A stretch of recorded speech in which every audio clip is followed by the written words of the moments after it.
La semaine passée était la journée de la vérité et la réconciliation. Mais qu'est-ce que cela signifie? Cette émission de Notre Voix pour nos droits examinera justement cette question et donnera un survol des 94 appels à l'action afin de vous montrer comment vous pouvez modifier votre milieu de travail pour mieux collaborer avec les peuples des Premières Nations. La Journée nationale de la vérité et la réconciliation est pour rendre hommage aux enfants des Premières Nations qui ne sont jamais retournés à la maison en raison d'une multitude de projets comme les pensionnats, ainsi qu'aux survivants.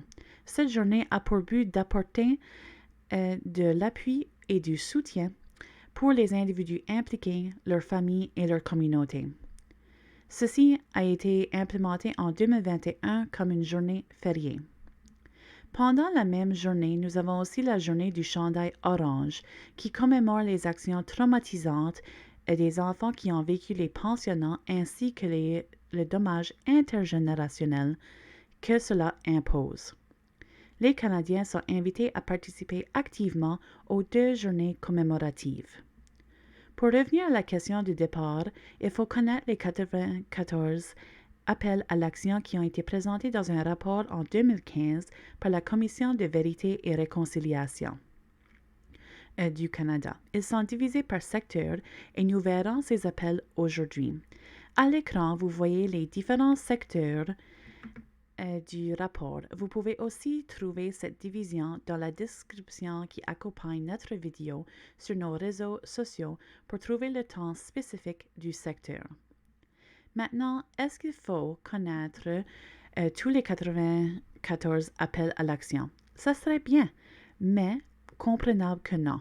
Par contre, nous pouvons nous concentrer sur les éléments liés à notre vie personnelle ainsi que notre milieu du travail afin d'assurer un lieu sécurisé pour tous nos employés ainsi que nos clients. Les appels sont divisés en 2 sections majeures, les appels et ensuite la partie réconciliation. Il faut savoir aussi que 76 des 94 appels à l'action sont la responsabilité du gouvernement fédéral.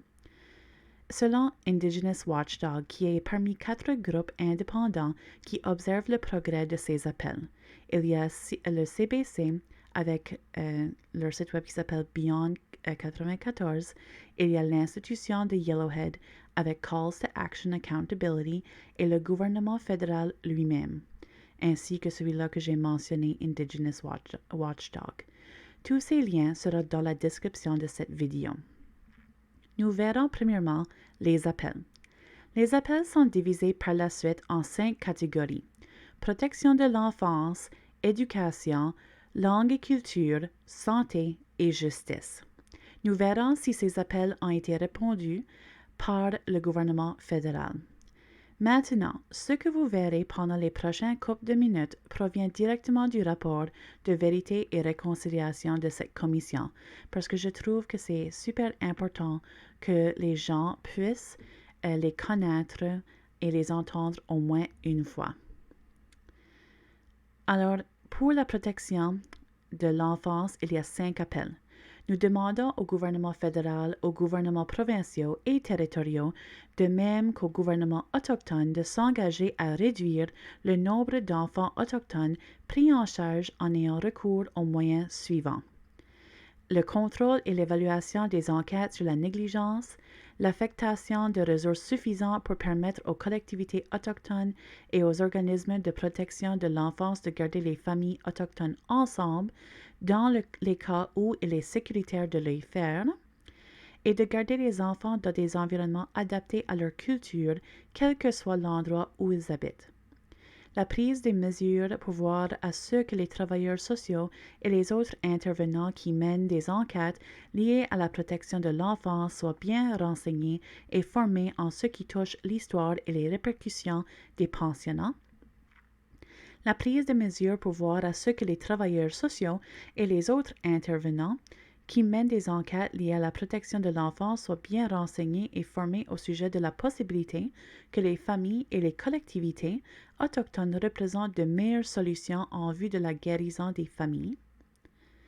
et l'établissement d'une exigence selon laquelle tous les décideurs du milieu de la protection de l'enfance doivent tenir compte des répercussions de l'expérience des pensionnats sur les enfants et sur ceux qui leur fournissent des soins.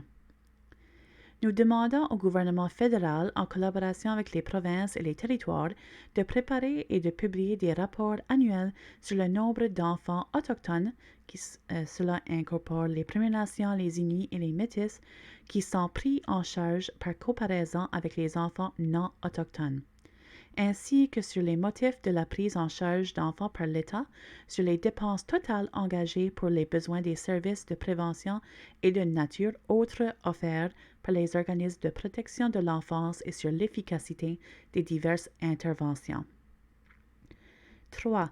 Nous demandons à tous les ordres de gouvernement de voir à la pleine mise en œuvre du principe de Jordan. 4.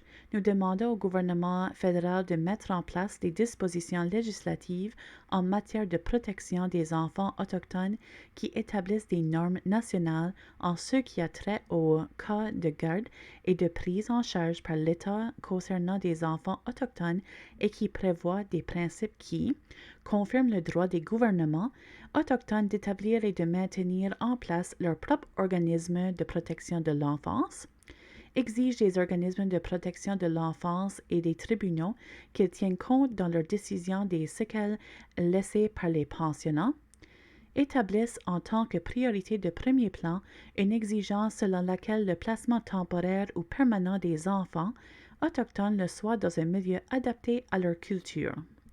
5. Nous demandons au gouvernement fédéral, aux gouvernements provinciaux et territoriaux, de même qu'aux gouvernements autochtones, d'élaborer des programmes d'éducation qui sont destinés aux parents et qui sont adaptés à la culture des familles autochtones. Voilà la première section pour protection à l'enfance. Pour l'éducation, il y a 7 appels à l'action. Alors, le 6. Nous demandons au gouvernement du Canada d'abroger l'article 43 du Code criminel du Canada. 7. Nous demandons au gouvernement fédéral d'élaborer de concert avec les groupes autochtones une stratégie conjointe pour combler les écarts en matière d'éducation et d'emploi entre les Canadiens autochtones et les Canadiens non autochtones. 8. Nous demandons au gouvernement fédéral d'éliminer l'écart entre le financement en matière d'éducation qu'il verse pour les besoins des enfants des Premières Nations qui fréquentent des écoles dans les réserves et celui qu'il accorde pour les besoins des enfants des Premières Nations qui fréquentent des écoles à l'extérieur des réserves. 9. Nous demandons au gouvernement fédéral de préparer et de publier des rapports annuels sur le financement en matière d'éducation destiné aux enfants des Premières Nations dans les réserves par comparaison avec celui dont bénéficient les enfants des Premières Nations à l'extérieur des réserves, ainsi que sur les niveaux de scolarisation et le revenu des membres des peuples autochtones par rapport aux non-autochtones au Canada. 10. Nous demandons au gouvernement fédéral d'élaborer de nouvelles dispositions législatives sur l'éducation des Autochtones avec la pleine participation et le consentement éclairé des peuples autochtones. Plus précisément, nous demandons à ce que ces dispositions comprennent un engagement à l'égard d'un financement suffisant et intègrent des principes qui se traduisent par la réalisation de ce qui suit.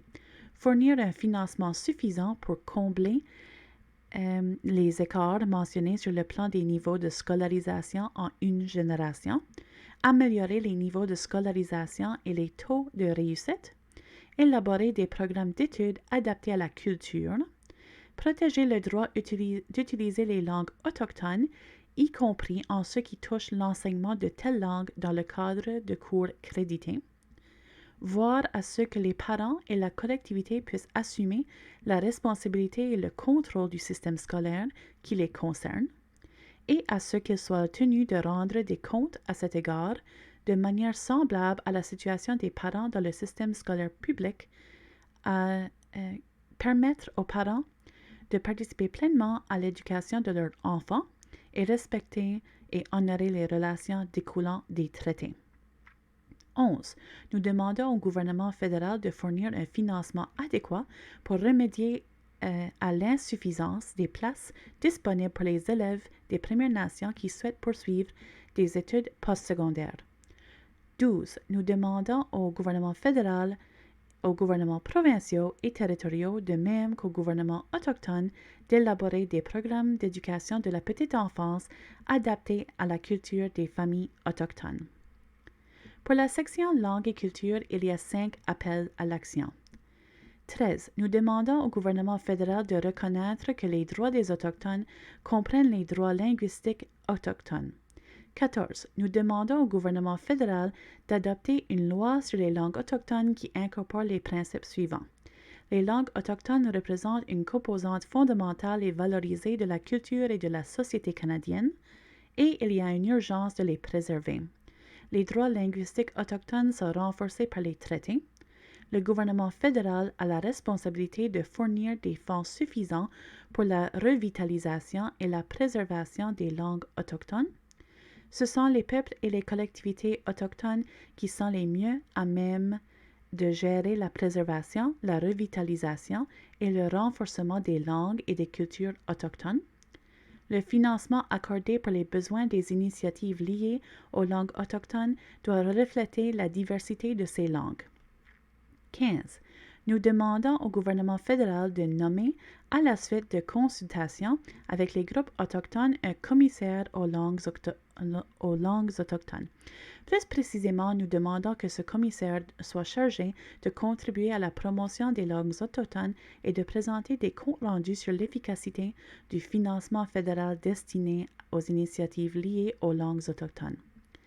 16. Nous demandons aux établissements d'enseignement postsecondaire de créer des programmes et des diplômes collégiaux et universitaires en langue autochtone. 17. Nous demandons à tous les ordres de gouvernement de permettre aux survivants des pensionnats et à leurs familles de reprendre les noms qui ont été changés par le système des pensionnats et les exonérant des frais d'administration applicables dans le cadre du processus de changement de nom et de révision officielle des documents d'identité comme les extraits de naissance, les passeports, les permis de conduire, les cartes santé, les certificats de statut d'Indien et la carte d'assurance sociale, et ce pour une période de 5 ans. La prochaine section est la santé et cela consiste de 7 appels à l'action.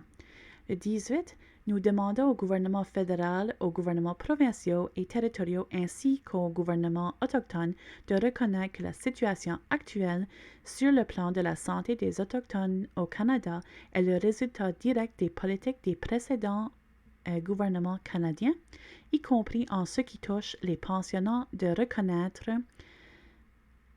et de mettre en application les droits des Autochtones en matière de soins de santé tels qu'ils sont prévus par le droit international et le droit constitutionnel, de même que par les traités. 19. Nous demandons au gouvernement fédéral, en consultation avec les peuples autochtones, d'établir des objectifs quantifiables pour cerner et combler les écarts dans les résultats en matière de santé entre les collectivités autochtones et les collectivités non autochtones, en plus de publier des rapports d'étape annuels et d'évaluer les tendances à long terme à cet égard. Les efforts ainsi requis doivent s'orienter autour de divers indicateurs dont la mortalité infantile, la santé maternelle, le suicide, la santé mentale, les problèmes de santé infantile, les maladies chroniques, la fréquence des cas de maladies et de blessures, ainsi que la disponibilité de services de santé appropriés. 20. Afin de régler les conflits liés à la compétence en ce qui a trait aux Autochtones vivant à l'extérieur des réserves, nous demandons au gouvernement fédéral de reconnaître les besoins distincts en matière de santé des Métis, des Inuits et des Autochtones hors réserve, de respecter ces besoins et d'y répondre. 21. Nous demandons au gouvernement fédéral de fournir un financement à long terme pour les besoins des centres autochtones nouveaux et de plus longue date, voués au traitement de problèmes de santé physique, mentale, émotionnelle et spirituelle avec lesquels doivent composer les Autochtones et qui découlent de leur expérience dans les pensionnats, et de veiller à accorder la priorité au financement de tels centres de traitement au Nunavut et dans les territoires du Nord-Ouest. 22. Nous demandons aux intervenants qui sont à même d'apporter des changements au sein du système de soins de santé canadien de reconnaître la valeur des pratiques de guérison autochtone et d'utiliser ces pratiques dans le traitement de patients autochtones en collaboration avec les aînés et les guérisseurs autochtones lorsque ces patients en font la demande. 23. Nous demandons à tous les ordres de gouvernement de voir à l'accroissement du nombre de professionnels autochtones travaillant dans le domaine des soins de santé, de veiller au maintien en poste des Autochtones qui fournissent des soins de santé dans les collectivités autochtones, d'offrir une formation en matière de compétences culturelles à tous les professionnels de la santé. 24. Nous demandons aux écoles de médecine et aux écoles de sciences infirmières du Canada d'exiger que tous leurs étudiants suivent un cours portant sur les questions liées à la santé qui touchent les Autochtones, y compris en ce qui a trait à l'histoire et aux séquelles des pensionnats, à la Déclaration des Nations unies sur les droits des peuples autochtones, au traité et aux droits des Autochtones, de même qu'aux enseignements et aux pratiques autochtones. À cet égard, il faudrait plus particulièrement offrir une formation axée sur les compétences pour ce qui est de l'aptitude interculturelle, du règlement de différends, des droits de la personne et de la lutte contre le racisme. La dernière section des appels est celle de la justice, où on retrouve le plus grand nombre d'appels à l'action avec 18 en total. Ils sont les suivants. 25. Nous demandons au gouvernement fédéral de rédiger une politique qui réaffirme l'indépendance de la Gendarmerie royale du Canada, la GRC, pour ce qui est d'enquêter sur les crimes à l'égard desquels le gouvernement a ses propres intérêts en tant que partie potentielle ou réelle dans un recours civil. 26. Nous demandons au gouvernement fédéral, provinciaux et territoriaux d'examiner et de modifier leurs délais de prescription de telle sorte qu'ils soient conformes aux principes selon lesquels le gouvernement et les autres entités concernées ne peuvent invoquer la prescription comme moyen de défense à l'encontre d'une action en justice portée par les Autochtones en raison de la violence qu'ils ont subie par le passé. 27. Nous demandons à la Fédération des ordres professionnels de juristes du Canada de veiller à ce que les avocats reçoivent une formation appropriée en matière de compétences culturelles, y compris en ce qui a trait à l'histoire et aux séquelles des pensionnats, à la Déclaration des Nations unies sur les droits des peuples autochtones, au traité et aux droits des Autochtones, aux droits autochtones, de même qu'aux relations entre l'État et les Autochtones. À cet égard, il faudrait plus particulièrement offrir une formation axée sur les compétences pour ce qui est de l'aptitude interculturelle et du règlement de différends des droits de la personne et de la lutte contre le racisme. 28. Nous demandons aux écoles de droit du Canada d'exiger que tous leurs étudiants suivent un cours sur les peuples autochtones et le droit, y compris en ce qui a trait à l'histoire et aux séquelles des pensionnats, à la Déclaration des Nations unies sur les droits des peuples autochtones, au traité et aux droits des Autochtones, aux droits autochtones, de même qu'aux relations entre l'État et les Autochtones. À cet égard, il faudrait plus particulièrement offrir une formation axée sur les compétences sur ce qui est de l'aptitude interculturelle, du règlement de différends, des droits de la personne et de la lutte contre le racisme. 29. Nous demandons aux parties concernées et plus particulièrement au gouvernement fédéral de travailler en collaboration avec les demandeurs qui ne sont pas visés par la Convention de règlement relative aux pensionnats indiens afin de cerner les questions en litige et d'établir rapidement une entente sur un ensemble de faits. 30. Nous demandons au gouvernement fédéral, provinciaux et territoriaux de s'engager à éliminer au cours de la prochaine décennie la surreprésentation des Autochtones en détention et de publier des rapports annuels détaillés sur l'évaluation des progrès en ce sens. 31. Nous demandons au gouvernement fédéral, provinciaux et territoriaux de procéder à une évaluation et d'établir des sanctions communautaires réalistes qui offriront des solutions de rechange et l'incarcération des délinquants autochtones, de fournir un financement suffisant et stable à cet égard et de cibler les causes sous-jacentes du comportement délinquant. 32. Nous demandons au gouvernement fédéral de modifier le code criminel afin de permettre aux juges de première instance, avec motif à l'appui, de déroger à l'imposition des peines minimales obligatoires, de même qu'aux restrictions concernant le recours aux peines d'emprisonnement avec sursis. 33.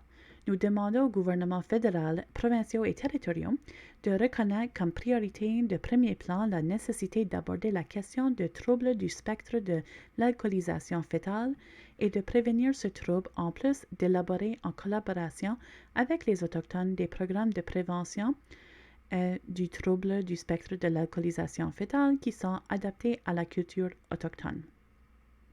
34. Nous demandons au gouvernement du Canada, des provinces et des territoires d'entreprendre des réformes du système de justice pénale afin de mieux répondre aux besoins des délinquants atteints du trouble du spectre d'alcoolisation fœtale. Plus particulièrement, nous demandons la prise des mesures suivantes. Fournir des ressources communautaires et accroître les pouvoirs des tribunaux afin de s'assurer que le TSAF est diagnostiqué correctement et que des mesures de soutien communautaire sont en place pour les personnes atteintes de ce trouble. Permettre des dérogations aux peines minimales obligatoires d'emprisonnement pour les délinquants atteints du TSAF. Mettre à la disposition de la collectivité de même que des responsables des services correctionnels et des libérations conditionnelles les ressources qui leur permettront de maximiser les possibilités de vivre dans la collectivité pour les personnes atteintes du TSAF, adopter des mécanismes d'évaluation appropriés pour mesurer l'efficacité des programmes en cause et garantir la sécurité de la collectivité. 35. Nous demandons au gouvernement fédéral d'éliminer les obstacles à la création de pavillons et de ressourcements additionnels pour détenus autochtones au sein du système correctionnel fédéral. 36. Nous demandons au gouvernement fédéral, provinciaux et territoriaux de travailler avec les collectivités autochtones pour offrir des services culturellement adaptés aux détenus en ce qui concerne notamment la toxicomanie, la famille et la violence familiale, de même que les difficultés auxquelles fait face une personne lorsqu'elle tente de surmonter les séquelles de la violence sexuelle. 37. Nous demandons au gouvernement fédéral de fournir un plus grand soutien pour les besoins des programmes autochtones offerts dans des maisons de transition, de même que des services de libération conditionnelle. 38. Nous demandons au gouvernement fédéral, aux gouvernements provinciaux et territoriaux, ainsi qu'aux gouvernements autochtones, de s'engager à éliminer au cours de la prochaine décennie la surreprésentation des jeunes autochtones en détention. 39. Nous demandons au gouvernement fédéral d'élaborer un plan national pour recueillir et publier des données sur la victimisation criminelle des Autochtones, y compris des données sur les homicides et la victimisation liée à la violence familiale. 40. Nous demandons à tous les ordres de gouvernement de créer, en collaboration avec les peuples autochtones, des programmes et des services suffisamment financés et faciles d'accès destinés expressément aux victimes autochtones, ainsi que des mécanismes d'évaluation appropriés. 41. Nous demandons au gouvernement fédéral de nommer, à la suite de consultations avec des organisations autochtones, une commission d'enquête publique chargée de se pencher sur les causes de la disproportion de la victimisation de femmes et des jeunes filles autochtones et sur les moyens possibles pour y remédier.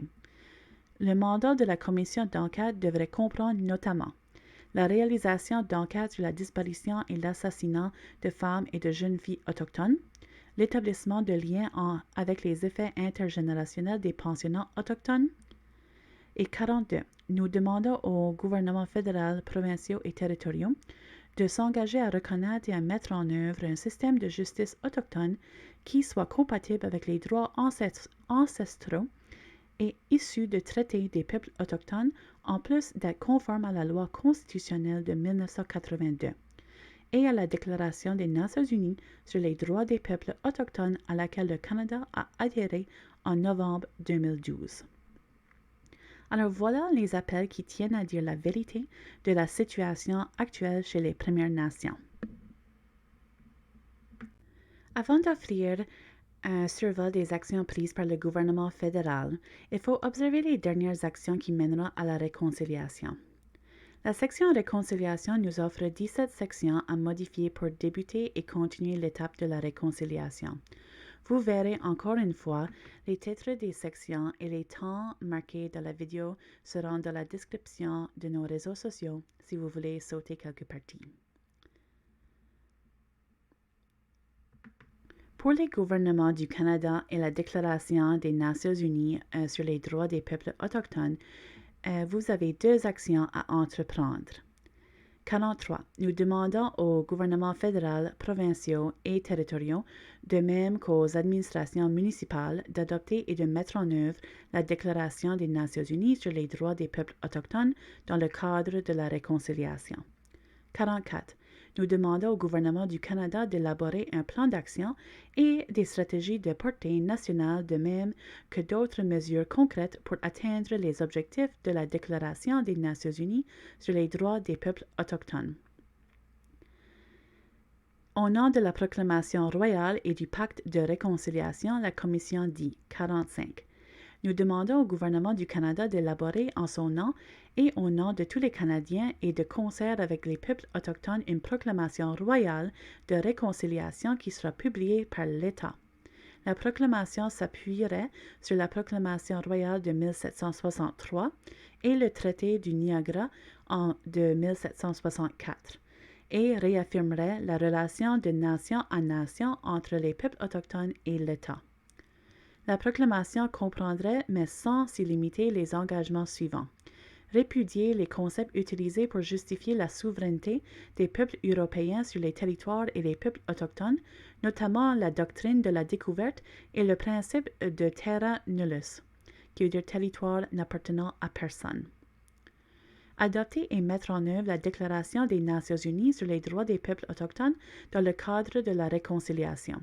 Établir des relations qui se rattachent au traité et qui sont fondées sur les principes de la reconnaissance mutuelle, du respect mutuel et de la responsabilité partagée, et ce, de manière à ce qu'elles soient durables ou renouveler les relations de ce type déjà nouées.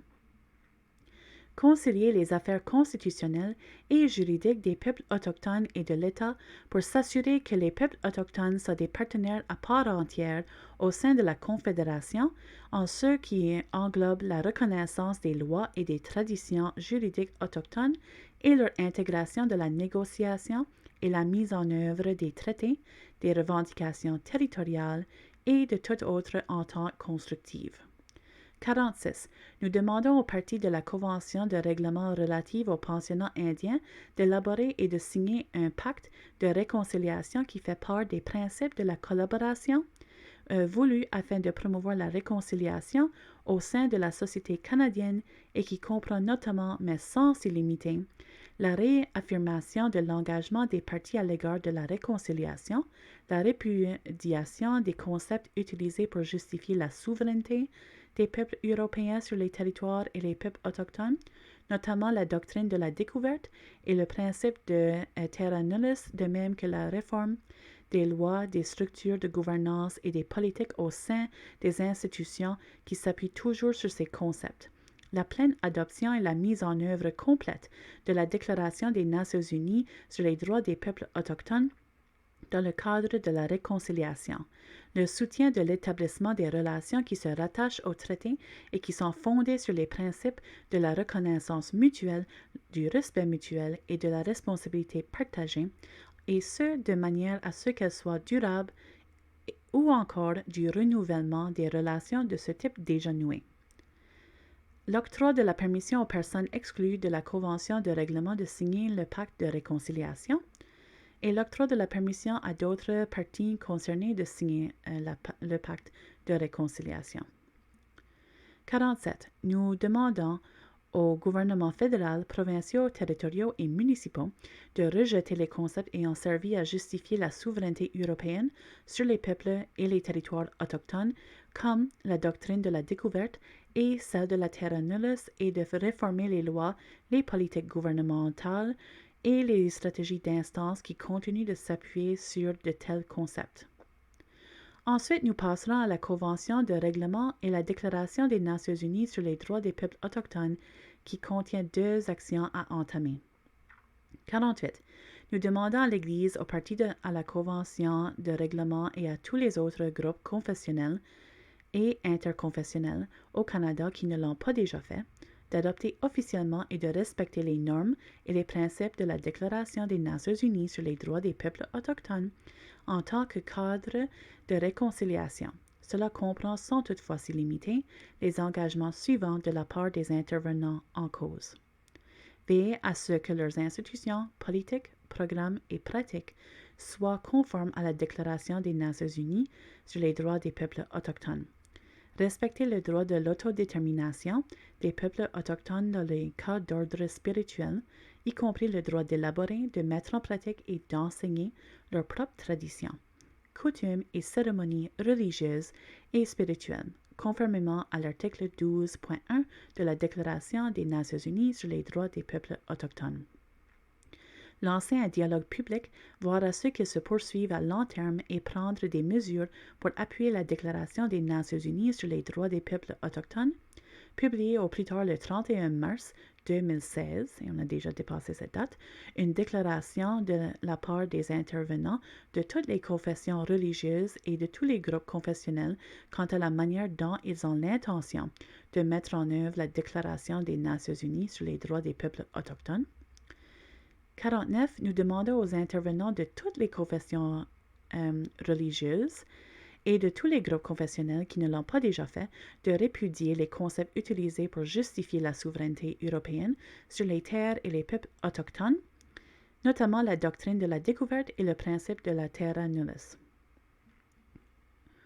Le prochain est très intéressant et implique l'équité pour les autochtones dans le système judiciaire. Et la Commission suggère que 50. Conformément à la Déclaration des Nations unies sur les droits des peuples autochtones, nous demandons au gouvernement fédéral de financer, en collaboration avec les organisations autochtones, la création d'instituts du droit autochtone pour l'élaboration, la mise en application et la compréhension des lois autochtones ainsi que l'accès à la justice et conformité avec les cultures uniques des peuples autochtones du Canada. 51. Nous demandons au gouvernement du Canada d'élaborer en tant qu'obligation dans le cadre de sa responsabilité fiduciaire une politique de transparence en publiant des avis juridiques qu'il élabore, invoque ou entend invoquer en ce qui concerne la portée et l'étendue des droits ancestraux et issus du traité des Autochtones. 52. Nous demandons au gouvernement du Canada, aux gouvernements provinciaux et territoriaux, de même qu'aux tribunaux d'adopter les principes juridiques suivants. Les revendications de titres ancestraux seront acceptées lorsque le revendicateur autochtone aura établi qu'il a occupé le territoire en cause à un moment en particulier. Lorsque le titre autochtone aura été établi, le fardeau de prouver toute limitation à l'exercice d'un droit résultant de l'existence de ce titre reviendra à la partie qui soutient l'existence d'une telle limitation. La prochaine étape serait d'établir un Conseil national de réconciliation qui ferait le suivant. 53. Nous demandons au Parlement du Canada d'adopter en consultation et en collaboration avec les peuples autochtones des dispositions législatives visant à mettre sur pied un Conseil national de réconciliation. Plus particulièrement, nous demandons que ces dispositions établissent le Conseil en tant qu'organisme de surveillance indépendant de portée nationale dont les membres autochtones et non autochtones sont nommés conjointement par le gouvernement du Canada et des organisations autochtones nationales. Le mandat de ce conseil comprendrait, sans toutefois s'y limiter, ce qui suit. Surveiller et évaluer les progrès réalisés en matière de réconciliation une fois les excuses faites, présenter un rapport annuel à ce sujet au Parlement et à la population du Canada et s'assurer que le gouvernement continue de s'acquitter au cours des prochaines années de sa responsabilité d'établir une bonne relation entre les peuples autochtones et l'État. Surveiller et évaluer les progrès réalisés en matière de réconciliation à tous les niveaux et secteurs de la société canadienne et présenter un rapport à cet égard au Parlement et à la population du Canada, notamment en ce qui touche la mise en œuvre des appels à l'action de la Commission de vérité et réconciliation. Élaborer et mettre en œuvre un plan d'action pluriannuel national pour la réconciliation, ce qui englobe des activités de recherche et d'élaboration de politiques, des programmes d'éducation du public et des ressources, promouvoir le dialogue public, les partenariats publics-privés, de même que les initiatives publiques de réconciliation. 54. Nous demandons au gouvernement du Canada de fournir un financement pluriannuel pour les besoins du Conseil national de réconciliation qui sera créé afin de s'assurer qu'il dispose des ressources humaines, financières et techniques nécessaires pour mener ces travaux, y compris la dotation d'une fiducie de la réconciliation nationale pour faire avancer le dossier de la réconciliation. 55. Nous demandons à tous les ordres du gouvernement de fournir des comptes rendus annuels ou toutes données récentes que demande le Conseil national de réconciliation afin de permettre à celui-ci de présenter des rapports sur les progrès réalisés en vue de la réconciliation. L'information ainsi communiquée comprendrait sans toutefois s'y limiter le nombre d'enfants autochtones pris en charge, y compris les enfants métis et inuits. Par comparaison avec les enfants non autochtones, les motifs de la prise en charge d'enfants par l'État ainsi que les dépenses totales engagées pour les besoins des services de prévention et de nature autres offerts par les organismes de protection de l'enfance.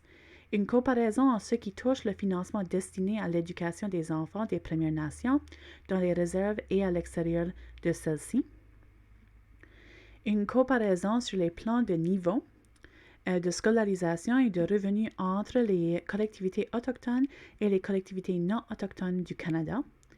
Les progrès réalisés pour combler les écarts entre les collectivités autochtones et les collectivités non autochtones en ce qui a trait à divers indicateurs de la santé de la mortalité infantile, la santé maternelle, le suicide, la santé mentale, la toxicomanie, l'espérance de vie, les taux de natalité, les problèmes de santé infantile, les maladies chroniques, la fréquence des cas de maladies et de blessures ainsi que la disponibilité de services de santé appropriés. Les progrès réalisés pour ce qui est d'éliminer la surreprésentation des jeunes autochtones dans le régime de garde applicable aux adolescents au cours de la prochaine décennie. Les progrès réalisés dans la réduction du taux de la victimisation criminelle des Autochtones, y compris des données sur les homicides, la victimisation liée à la violence familiale et d'autres crimes. Les progrès réalisés en ce qui touche la réduction de la surreprésentation des Autochtones dans le système judiciaire et correctionnel. Et 56, nous demandons au Premier ministre du Canada de répondre officiellement au rapport du Conseil national de réconciliation en publiant un rapport annuel sur la situation des peuples autochtones dans lequel on pourrait présenter les intentions du gouvernement pour ce qui est de faire avancer le dossier de la réconciliation. Le prochain groupe où cela prend une intervention est chez les fonctionnaires. 57. Nous demandons aux gouvernements fédéral, provinciaux et territoriaux, de même qu'aux administrations municipales, de s'assurer que les fonctionnaires sont formés sur l'histoire des peuples autochtones, y compris en ce qui a trait à l'histoire et aux séquelles des pensionnats, à la Déclaration des Nations unies sur les droits des peuples autochtones, aux traités et aux droits des Autochtones, aux droits autochtones ainsi qu'aux enseignements et aux pratiques autochtones. À cet égard, il faudrait plus particulièrement offrir une formation axée sur les compétences pour ce qui est de l'aptitude interculturelle, du règlement de différends, des droits de la personne et de la lutte contre le racisme.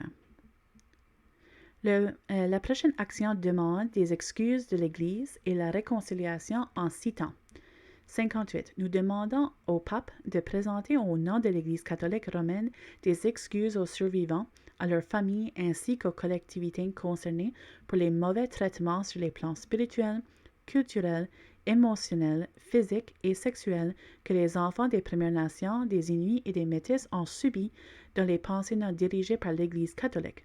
Nous demandons que ces excuses soient semblables à celles faites en 2010 aux Irlandais qui avaient été victimes de mauvais traitements et à ceux qu'elles soient présentées par le pape au Canada dans un délai d'1 an suivant la publication du présent rapport, et cela était en 2015. 59. Nous demandons aux représentants de l'Église qui sont partis à la Convention du règlement d'élaborer des stratégies d'éducation pour que leur congrégation apprenne le rôle joué par l'Église en ce qui a trait à la colonisation, de même qu'à l'histoire et aux séquelles des pensionnats, de même que les raisons pour lesquelles des excuses aux anciens élèves des pensionnats et à leurs familles, de même qu'aux collectivités concernées sont nécessaires. 60. Nous demandons aux représentants de l'Église qui sont partis à la Convention de règlement ainsi qu'à toutes les autres confessions religieuses concernées, en collaboration avec les chefs spirituels autochtones, les survivants des pensionnats, les écoles de théologie, les séminaires et d'autres centres de formation d'élaborer un programme d'études sur la nécessité de respecter en soi la spiritualité autochtone, sur l'histoire et les séquelles des pensionnats et le rôle de l'Église dans ce système, sur l'histoire des conflits religieux et leurs répercussions sur les familles et les collectivités autochtones et sur la responsabilité de l'Église pour ce qui est d'atténuer ces conflits et de prévenir la violence spirituelle, et d'offrir ce programme à tous les séminaristes, membres du clergé et employés de ce milieu qui travaillent dans les collectivités autochtones. 61. Nous demandons aux représentants de l'Église qui sont partis à la Convention de règlement de collaborer avec les survivants et les représentants d'organisations autochtones en vue d'établir un fonds permanent destiné aux Autochtones pour les besoins de ce qui suit. Projet de guérison et de réconciliation mené par la collectivité.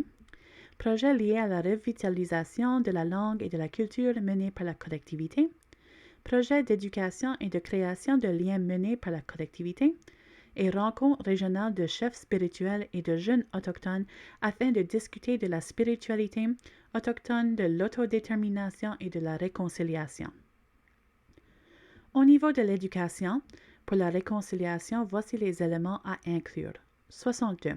Nous demandons au gouvernement fédéral, provinciaux et territoriaux, en consultation et en collaboration avec les survivants, les peuples autochtones et les éducateurs de rendre obligatoire pour les élèves de la maternelle à la 12e année l'établissement d'un programme adapté à l'âge des élèves portant sur les pensionnats, les traiter de même que les contributions passées et contemporaines des peuples autochtones à l'histoire du Canada.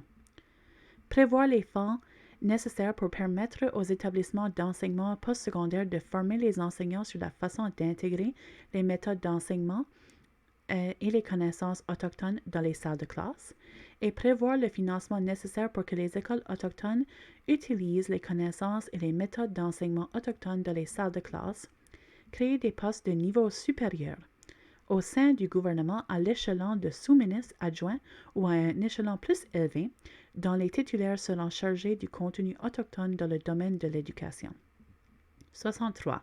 Nous demandons au Conseil des ministres de l'Éducation au Canada de maintenir un engagement annuel à l'égard des questions relatives à l'éducation des Autochtones, notamment en ce qui touche l'élaboration et la mise en œuvre de la maternelle à la 12e année de programmes d'études et de ressources d'apprentissage sur les peuples autochtones dans l'histoire du Canada et sur l'histoire et les séquelles des pensionnats. La mise en commun des renseignements et de pratiques exemplaires en ce qui a trait aux programmes d'enseignement liés aux pensionnats et à l'histoire des Autochtones, le renforcement de la compréhension interculturelle, de l'empathie et du respect mutuel, et l'évaluation des besoins de formation des enseignants relativement à ceux qui précèdent. 64. Nous demandons à tous les ordres de gouvernement qui fournissent des fonds publics à des écoles confessionnelles d'exiger de ces écoles qu'elles offrent une éducation religieuse coopérative, comprenant un segment sur les croyances et les pratiques spirituelles autochtones élaboré conjointement avec des aînés autochtones. 65. Nous demandons au gouvernement fédéral par l'intermédiaire du Conseil de recherche en sciences humaines du Canada et en collaboration avec les peuples autochtones, les établissements d'enseignement postsecondaire, les éducateurs de même que le Centre national pour la vérité et réconciliation, et ces institutions partenaires d'établir un programme national de recherche bénéficiant d'un financement pluriannuel pour mieux faire comprendre les facteurs associés à la réconciliation. Ensuite, il faudrait ajouter au programme pour les jeunes en faisant le suivant. 66. Nous demandons au gouvernement fédéral d'établir un financement pluriannuel destiné aux organisations communautaires œuvrant auprès des jeunes pour leur permettre d'offrir des programmes sur la réconciliation et de mettre en place un réseau national de mise en commun, de renseignements et de pratiques exemplaires. Les musées et les archives peuvent contribuer de cette façon-ci. 67. Nous demandons au gouvernement fédéral de fournir des fonds à l'Association des musées canadiens pour entreprendre, en collaboration avec les peuples autochtones, un examen national des politiques et des pratiques exemplaires des musées, et ce dans le but de déterminer le degré de conformité avec la Déclaration des Nations unies sur les droits des peuples autochtones et de formuler des recommandations connexes. 68. Nous demandons au gouvernement fédéral, en collaboration avec les peuples autochtones et l'Association des musées canadiens, de souligner le 150e anniversaire de la Confédération canadienne en 2017, qui a déjà eu lieu, en établissant un programme de financement national pour les projets de commémoration sur le thème de la réconciliation. 69. Nous demandons à Bibliothèque et Archives Canada d'adopter et de mettre en œuvre de façon intégrale la Déclaration des Nations unies sur les droits des peuples autochtones et les principes joignants authentifiés des Nations unies, plus particulièrement en ce qui touche le droit inaliénable des peuples autochtones de connaître la vérité sur les violations des droits de la personne commises à leur endroit dans les pensionnats et sur les raisons pour lesquelles une telle situation s'est produite. De veiller à ce que les fonds documentaires liés au pensionnat soient accessibles au public, d'affecter plus de ressources à l'élaboration de matériel pédagogique et de programmes de sensibilisation du public sur les pensionnats. 70. Nous demandons au gouvernement fédéral de fournir des fonds à l'Association des archivistes canadiens pour entreprendre, en collaboration avec les peuples autochtones, un examen national des politiques et des pratiques exemplaires en matière d'archives, et ce afin de déterminer le degré de conformité avec la Déclaration des Nations unies sur les droits des peuples autochtones et les principes joignants authentifiés des Nations unies en ce qui touche le droit inaliénable des peuples autochtones de connaître la vérité sur les violations des droits de la personne commises à leurs endroits dans les pensionnats et sur les raisons pour lesquelles une telle situation s'est produite. Et produire un rapport assorti de recommandations en vue de la mise en œuvre complète de ces instruments internationaux en tant que cadre de réconciliation en ce qui a trait aux archives canadiennes. Au sujet des enfants disparus, la Commission suggère le suivant. 71. Nous demandons à tous les coroners en chef et les bureaux de l'État civil de chaque province et territoire qui n'ont pas fourni à la Commission de vérité et réconciliation leur dossier sur le décès d'enfants autochtones dont les autorités des pensionnats avaient la garde de mettre ces documents à la disposition du Centre national pour la vérité et réconciliation. 72. Nous demandons au gouvernement fédéral de mettre suffisamment de ressources à la disposition du Centre national pour la vérité et réconciliation pour lui permettre de tenir à jour le registre national de décès des élèves de pensionnats établi par la Commission de vérité et réconciliation du Canada. 73. Nous demandons au gouvernement fédéral de travailler de concert avec l'Église, les collectivités autochtones et les anciens élèves des pensionnats afin d'établir et de tenir à jour un registre en ligne des cimetières et des pensionnats et, dans la mesure du possible, de tracer des cartes montrant l'emplacement où reposent les élèves décédés. 74. Nous demandons au gouvernement fédéral de travailler avec l'Église et les dirigeants communautaires autochtones pour informer les familles des enfants qui sont décédés dans les pensionnats du lieu de sépulture de ces enfants pour répondre aux souhaits de ces familles de tenir des cérémonies et des événements commémoratifs appropriés et pour procéder sur demande à la réinhumation des enfants dans leur collectivité d'origine. 75. Nous demandons au gouvernement fédéral de collaborer avec les gouvernements provinciaux et territoriaux, de même qu'avec les administrations municipales, l'Église, les collectivités autochtones, les anciens élèves des pensionnats et les propriétaires fonciers actuels pour élaborer et mettre en œuvre des stratégies et des procédures qui permettront de repérer, de documenter, d'entretenir, de commémorer et de protéger les cimetières des pensionnats ou d'autres sites où des enfants qui fréquentaient ces pensionnats ont été inhumés. Le tout doit englober la tenue de cérémonies et d'événements commémoratifs appropriés pour honorer la mémoire des enfants décédés. 76. Nous demandons aux parties concernées par le travail de documentation, d'entretien, de commémoration et de protection des cimetières des pensionnats d'adopter des stratégies en conformité avec les principes suivants. La collectivité autochtone la plus touchée doit diriger l'élaboration de ces stratégies. De l'information doit être demandée aux survivants des pensionnats et aux autres détenteurs de connaissances dans le cadre de l'élaboration de ces stratégies. Les protocoles autochtones doivent être respectés avant que toute inspection technique ou enquête potentiellement envahissante puisse être effectuée sur les lieux d'un cimetière. Pour le Centre national pour la vérité et réconciliation, il est suggéré que vous faites les deux actions suivantes. 77. Nous demandons au Bureau d'archives provinciaux, territoriaux, municipaux et communautaires de travailler en collaboration avec le Centre national pour la vérité et réconciliation afin de trouver et de recueillir des copies de tous les documents qui se rapportent à l'histoire et au séquelles des pensionnats et de fournir ces documents au Centre national pour la vérité et réconciliation. Et 78, nous demandons au gouvernement du Canada de s'engager à fournir une contribution financière de 10 millions de dollars sur 7 ans au Centre national pour la vérité et réconciliation afin qu'un montant supplémentaire pour aider les collectivités à faire de la recherche afin de produire des récits sur leur propre expérience des pensionnats et sur leur participation aux démarches associées à la vérité, à la guérison et à la réconciliation. En ce qui consiste des commémorations, voici les suggestions de la Commission. 79. Nous demandons au gouvernement fédéral d'établir en collaboration avec les survivants, les organisations autochtones et les membres de la communauté artistique un cadre de travail se rapportant à la réconciliation pour les besoins du patrimoine canadien et les activités de commémoration. Ce cadre engloberait notamment ce qui suit.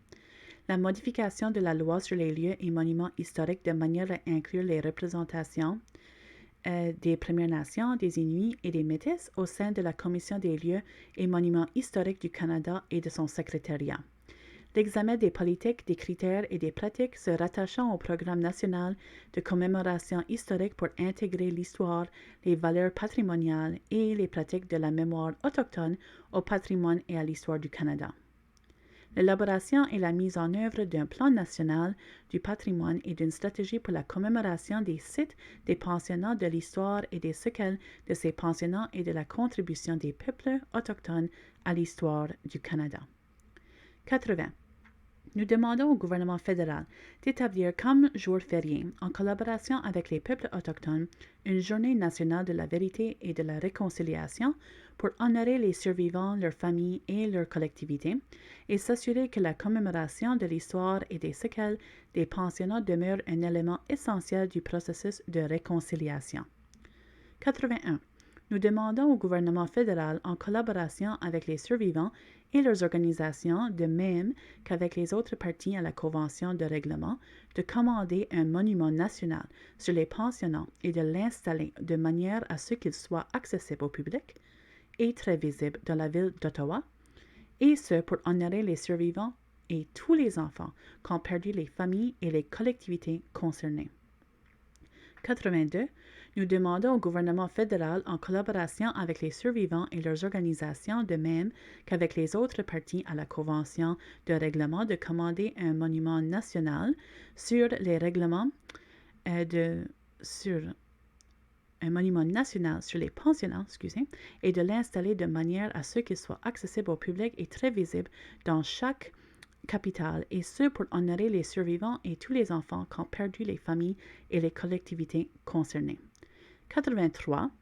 Nous demandons au Conseil des arts du Canada d'établir, en tant que priorité de financement, une stratégie visant à aider les artistes autochtones et non autochtones à entreprendre des projets de collaboration et à produire des œuvres qui contribueront au processus de réconciliation. Quant aux médias, 84. Nous demandons au gouvernement fédéral de rétablir puis d'augmenter le financement accordé à Radio-Canada et CBC afin de permettre aux diffuseurs publics nationaux du Canada d'appuyer la réconciliation et de refléter adéquatement la diversité des cultures, des langues et des points de vue des peuples autochtones. Plus particulièrement, nous demandons ce qui suit. Accroître la programmation liée aux Autochtones et voir à ce qu'il y ait des invités qui parlent des langues autochtones. Accroître l'accès équitable pour les peuples autochtones à des emplois, à des postes de direction et à des possibilités de perfectionnement professionnel au sein de l'organisation. Continuer d'offrir au public des bulletins de nouvelles et des ressources d'information en ligne qui sont consacrées aux questions d'intérêt pour les peuples autochtones et tous les Canadiens, y compris en ce qui touche l'histoire et les séquelles des pensionnats, ainsi que le processus de réconciliation. 85. Nous demandons au réseau de télévision des peuples autochtones en tant que diffuseur indépendant, sans but lucratif, dont les émissions sont conçues par et pour les peuples autochtones et traitent de ces peuples, d'appuyer la réconciliation. Plus particulièrement, nous demandons au réseau, entre autres choses, de continuer d'exercer un leadership en ce qui a trait à la programmation et à la culture organisationnelle qui reflète la diversité des cultures, des langues et des points de vue des peuples autochtones, de continuer d'élaborer des initiatives médiatiques pour informer et sensibiliser la population canadienne et tisser des liens entre les Canadiens autochtones et les Canadiens non autochtones. Et 86, nous demandons aux responsables des programmes d'enseignement en journalisme à des écoles des médias du Canada d'exiger l'enseignement à tous les étudiants de l'histoire des peuples autochtones, y compris en ce qui touche l'histoire et les séquelles des pensionnats. La Déclaration des Nations unies sur les droits des peuples autochtones, les traités et les droits des Autochtones, le droit autochtone, de même que les relations entre l'État et les Autochtones. Au niveau des sports, voici comment vous pouvez vous améliorer. 87. Nous demandons à tous les ordres de gouvernement, en collaboration avec les peuples autochtones, les temples de la renommée des sports et d'autres organisations concernées, de sensibiliser le public à l'histoire des athlètes autochtones au pays. 88. Nous demandons à tous les ordres de gouvernement de prendre des mesures afin de garantir le développement à long terme des athlètes autochtones et de maintenir leur appui à l'égard des Jeux autochtones de l'Amérique du Nord, y compris le financement pour la tenue des Jeux et pour la préparation et les déplacements des équipes provinciales et territoriales. 89. Nous demandons au gouvernement fédéral de modifier la loi sur l'activité physique et le sport pour appuyer la réconciliation en s'assurant que les politiques visant à promouvoir l'activité physique comme l'élément fondamental de la santé et du bien-être, à réduire les obstacles à la participation au sport, à accroître la poursuite de l'excellence dans le sport et à renforcer la capacité du système sportif canadien intègre les peuples autochtones. 90. Nous demandons au gouvernement fédéral de veiller à ce que les politiques, les initiatives et les programmes de portée nationale se rattachent au sport, intègrent les peuples autochtones. Nous demandons entre autres choses, en collaboration avec les gouvernements provinciaux et territoriaux, un financement stable et l'accès à des programmes sportifs communautaires qui reflètent la diversité des cultures et des activités sportives traditionnelles des peuples autochtones, un programme de développement d'athlètes d'élite pour les Autochtones et des programmes pour les entraîneurs, les instructeurs et les autorités en matière de sport qui sont pertinents sur le plan culturel pour les peuples autochtones, des programmes de sensibilisation et de formation sur la lutte contre le racisme. En 91, nous demandons aux hauts dirigeants et aux pays d'accueil de manifestations sportives internationales comme les Jeux olympiques, les Jeux du Commonwealth et les Jeux pan-américains de vérifier à ce que les protocoles territoriaux des peuples autochtones soient respectés et à ce que les collectivités autochtones locales participent à tous les aspects de la planification et de la tenue de ces événements. Pour les entreprises, vous êtes aussi incluses dans le processus et voici les suggestions pour vous.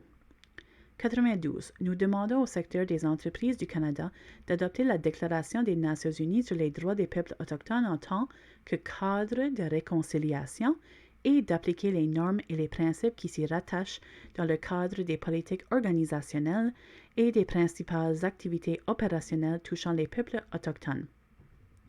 Leurs terres et leurs ressources, les mesures demandées comprennent, mais sans y limiter les suivantes. S'engager à tenir des consultations significatives, établir des relations respectueuses et obtenir le consentement libre, préalable et éclairé des peuples autochtones avant de lancer des projets de développement économique, veiller à ce que les peuples autochtones aient un accès équitable aux emplois, à la formation et aux possibilités de formation dans le secteur des entreprises et à ce que les collectivités autochtones retirent des avantages à long terme des projets de développement économique, donner aux cadres supérieurs et aux employés de l'information sur l'histoire des peuples autochtones, y compris en ce qui touche l'histoire et les séquelles des pensionnats, la Déclaration des Nations Unies sur les droits des peuples autochtones, les traités et les droits des Autochtones, le droit autochtone et les relations entre l'État et les Autochtones.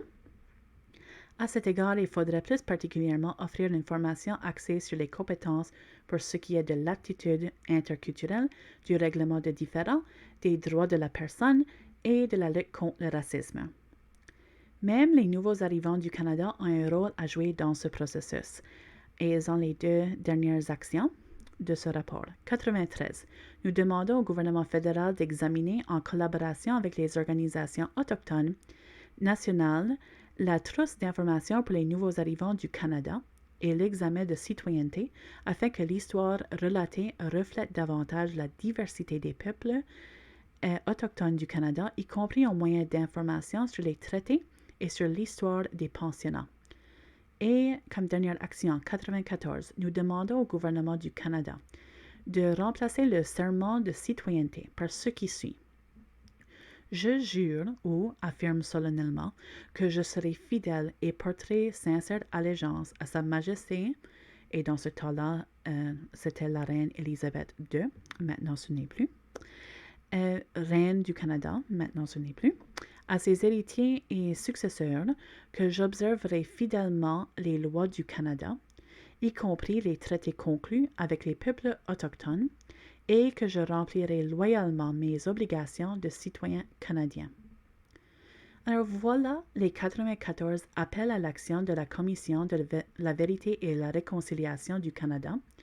Est-ce qu'il fallait lire tous les 94 appels? Non. Mais est-ce qu'il faut que les médias se responsabilisent et énoncent clairement ce qui est demandé? Oui. Alors maintenant, c'est surtout important de voir comment le gouvernement fédéral répond à ces appels d'action. Leur perception n'est pas toujours du même avis que les autres. Alors, comme mentionné au début de l'émission, il y a aussi 3 autres entités indépendantes qui calculent les actions du gouvernement par rapport à ces appels, et nous allons les comparer maintenant. Alors, au total, le gouvernement fédéral croit avoir terminé 17 appels à l'action du rapport, et ceux qui considèrent comme action envers ces appels est bien détaillé sur le site web du gouvernement du Canada.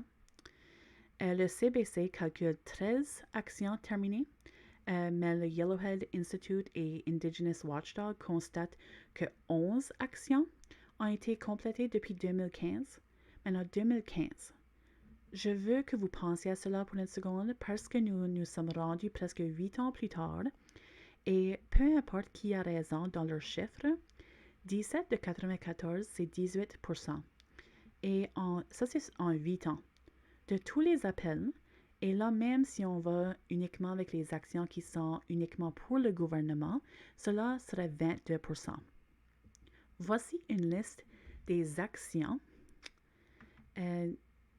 qui sont terminées d'après les groupes indépendants. Alors, comme j'ai dit, quand on considère les rapports de progrès des 4 entités mentionnées, il n'y a que 5 qui sont identifiés comme terminés par tous les groupes. Le numéro 13, 15, 80, 83 et 94. Vous pouvez trouver des analyses indépendantes des 3 sites qui montrent les raisons pour lesquelles ces actions ne sont pas terminées. Alors, cela peut servir comme guide pour le gouvernement fédéral afin de vraiment débuter le processus de réconciliation. Avec cela, je propose que chaque secteur prenne la partie qui leur implique et commence à faire de vrais changements pour aller vers la réconciliation avec les peuples des Premières Nations. Ceci était l'émission Notre Voix pour nos droits.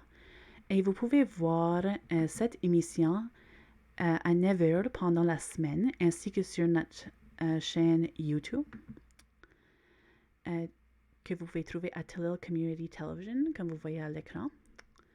Si vous voulez que je discute d'un sujet spécifique, Vous pouvez m'envoyer vos suggestions à mon courriel gabrielsanson@commercialgmail.com ou bien par ma page publique de Facebook Gabriel Sanson, journaliste civique de Tillil. Nous sommes aussi sur les réseaux sociaux de Facebook, Twitter et Instagram sous le nom de Tillil Community Television et bientôt nous serons aussi sur la plateforme TikTok. Je m'appelle Gabriel Sanson et ceci était Notre Voix pour nos droits. À la semaine prochaine.